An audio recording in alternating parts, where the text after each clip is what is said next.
नमस्कार, आप देख रहे हैं न्यूज 24। मैं हूं रवि ठाकुर और सीधे आपको ले चलते हैं भोपाल, जहां पर हमारा कारवां मंथन का पहुंच चुका है। वहां पर मुख्यमंत्री शिवराज सिंह चौहान बोल रहे, सीधे वहां पे ले चलते हैं आपको। कहना चाह रही हूं कि आप 11 साल से फेविकॉल की तरह मध्य प्रदेश के चीफ मिनिस्टर की कुर्सी पर जो चिपके हुए हैं, जैसे कह सकते हैं, तो इसका राज क्या है शिवराज सिंह चौहान जी? आप सबको साध कैसे लेते हैं? हर कोई आपका फ्रेंड है, कोई आपका दुश्मन बनता नहीं है। हर कोई, चाहे वो वाजपेयी जी की सरकार में आप आए, उसके बाद आडवाणी जी का आशीर्वाद आपको रहा, सुषमा जी के आप खास भाई हैं, नरेंद्र मोदी जी भी आजकल आपको बहुत अच्छे चीफ मिनिस्टर में से मानते हैं। तो ये साधने की जो कला है, ये कहां से आई है? ये राजनीति में जिसे कहा जाता है ना, चाणक्य की तरह आपने सबको साथ दिया। सब दोस्त हैं, कोई दुश्मन नहीं है, ऑपोजिशन नहीं है, सब एकदम बल्ले बल्ले। मैं फेविकोल की तरह नहीं चिपका, मैं तो प्यार से, जनता के प्यार से और भारतीय जनता पार्टी के कार्यकर्ता और नेताओं के स्नेह से चिपका हूं या बना हुआ हूं, आप ये मानिए। मैं ये मानता हूं कि आपको जो काम दिया गया है, पार्टी ने तय किया कि मैं मुख्यमंत्री बनूं, जनता का आशीर्वाद मिला, तो मैं जो काम मुझे दिया गया उसको जितनी मुझ में क्षमता थी, मैंने ये कहता कि मैं असाधारण प्रतिभा का धनी हूं, मैं तो एक बहुत साधारण कार्यकर्ता हूं, लेकिन जितनी क्षमता मुझ में थी उस क्षमता से प्रदेश का विकास करने की भी कोशिश की और जनता के कल्याण करने का भी प्रयास किया। अब उस प्रयास को सब पसंद करते हैं, तो इसके लिए मैं क्या कहूं। जहां तक भाई और बहन का सवाल है, तो बहन भाई तो आपका भी हूं। सबके मामा आप बने हुए हैं, पूरा प्रदेश आपको मामा मामू मामू कहता है, क्या बात है? देखिए, बच्चों के लिए मेरे मन में एक अलग स्थान है। मैं उनको प्रदेश का और देश का भी भविष्य मानता हूं और मन में एक तड़प जैसी रहती है कि बच्चों के लिए और क्या बेहतर करें। जब पहले हमने लाडली लक्ष्मी योजना शुरू की और उसके बाद एक के बाद एक बेटियों के लिए योजना प्रारंभ की, और बच्चों से स्वाभाविक स्नेह है। मैं जहां भी जाता हूं सबसे पहले बच्चों से मिलता हूं, उनको गले लगाता हूं, उनके सर पे हाथ फेरता हूं और मन में एक ललक पैदा होती है कि इन बच्चों के लिए और बेहतर कैसे करूं और अच्छा कैसे करूं। तो धीरे धीरे बच्चों ने मामा कहना शुरू कर दिया। अब बच्चों की छोड़ी, आजकल तो बड़े भी मामा कहने लगे। लेकिन ये जो संबंध है, ये हृदय के स्नेह के, क्योंकि माँ की गोद में कोई छोटा सा बच्चा भी है, उसे पता नहीं कि मुख्यमंत्री क्या होता है, लेकिन उसको ये जरूर लगता है कि मेरा मामा है। और माँ की गोद में बैठा बैठा जब कोई बेटा बेटी मामा कह के पुकारता है, तो मेरे मन में एक ही भाव पैदा होता है कि और बेहतर कैसे करूं और अच्छा कैसे करूं। हमने एक छोटी सी क्लिप भी बनाई है शिवराज जी आपके लिए, आपके पूरे राजनीतिक करियर पे और व्यक्तित्व पे। तो मंथन में आपका एक बार फिर से बहुत बहुत स्वागत है। आप जानते हैं हमारा ये पर नहीं है। दूसरी बड़ी समस्या थी मध्य प्रदेश में नक्सलवाद की समस्या, और एक जमाना ऐसा था जब सिटिंग जो मिनिस्टर थे उनकी गर्दन भी काट दी गई थी। ऐसी दुर्भाग्यपूर्ण घटना मध्य प्रदेश में हुई थी। लेकिन आज नक्सलवाद को पूरी तरह से मध्य प्रदेश में नियंत्रित किया गया है, सिमी के नेटवर्क को ध्वस्त किया गया है। तो जितने बड़े मुद्दे थे लॉ एंड ऑर्डर के, मध्य प्रदेश की पुलिस ने उसमें कामयाबी हासिल की है, सफलता हासिल की है। यह जरूर है कि समाज में कुछ ना कुछ क्राइम होते हैं, मैं बचाव बिल्कुल नहीं करूंगा, लेकिन मैं इतना जरूर कहूंगा कि मध्य प्रदेश ऐसा राज्य है जहां हर मामले की FIR दर्ज करने के सख्त निर्देश हमारे हैं। कोई जांच करके दर्ज करेंगे, नहीं दर्ज करेंगे, पुलिस की मर्जी पर ये नहीं है। और इसलिए ऑनलाइन FIR भी मध्य प्रदेश में दर्ज की जाती है। हमने इस चक्कर में कि आंकड़े देखिए, आंकड़े अगर कम करना है तो सबसे बेहतर तरीका है आप FIR लिखना कम कर दो, FIR लिखना बंद कर दो, अपने आप आपको जो अपराधों के आंकड़े कम हो जाएंगे। लेकिन हमने कहा कि FIR हर एक लिखी जाएगी और उसके बाद जांच करके कार्रवाई करेंगे। इसलिए आंकड़े ज्यादा दिखाई देते हैं, लेकिन मैं इसका भी बचाव नहीं करूंगा। मैं ये मानता हूं कि और बेहतर करने की जरूरत है और सुधार की आवश्यकता है। उसके लिए हम निरंतर काम कर रहे हैं। और मैं मानता हूं कि अगर बाकी प्रदेशों से आप तुलना करेंगे तो लॉ एंड ऑर्डर की दृष्टि में आप कहीं भी जाके खड़े होकर पूछेंगे तो मध्य प्रदेश की स्थिति बेहतर है। लेकिन फिर भी मैं संतुष्ट नहीं हूं और बेहतर करने की जरूरत है।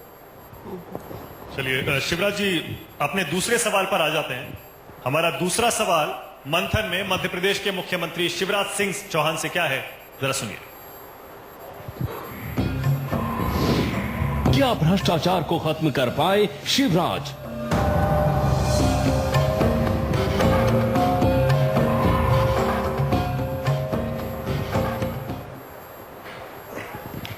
बिल्कुल, ये सवाल तो लाजमी है, क्योंकि सबसे ज्यादा लोक आयुक्त की रेड जो पड़ी है वो मध्य प्रदेश में पड़ी है।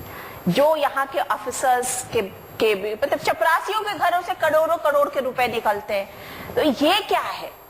ये मतलब आप एक तरफ तो इतने 11 साल से आपकी सरकार है, आपका ये कहना कि हम बहुत अच्छा कर रहे हैं और जनता का विश्वास भी आपको मिल रहा है, तभी तो आप जीत के आ रहे।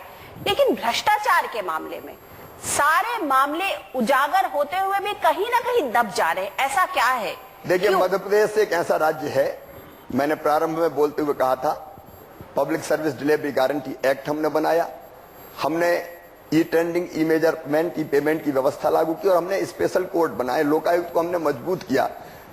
हमने ये तय किया कि प्रथम दृष्टया अगर कहीं कोई मामला समझ में आता है तो उसके यहाँ छापा पड़ेगा, छापा पड़ के उसकी संपत्ति हम राजसात करेंगे और उसको दंडित करने का काम करेंगे।